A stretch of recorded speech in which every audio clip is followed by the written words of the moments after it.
संपूर्ण करन दधि मंगल अनिल श्री सच्चिनंदना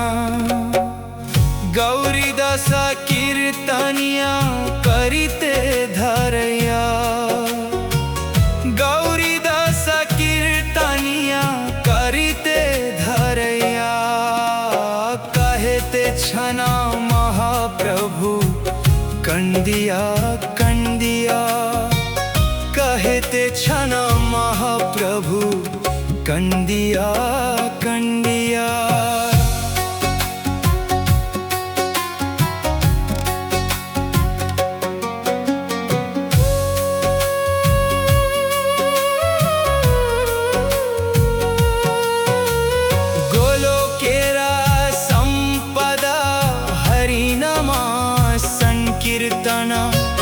गोलोकेरा संपदा हरिनामा संकीर्तना ते मने विदाया दिवा महंतरे गाना ते मने विदाया दिवा महंतरे गाना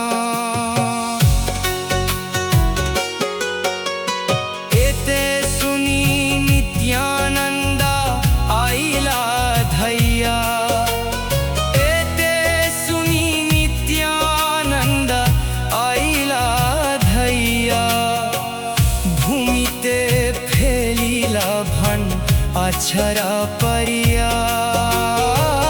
भूमिते फैलीला भन अक्षरा परिया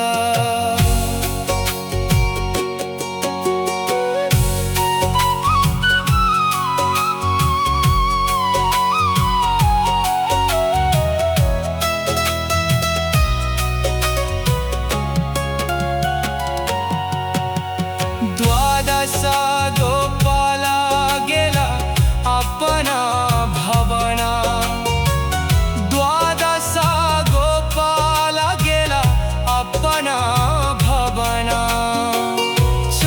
सती महंत गेला अपना रे वास सती महंत गेला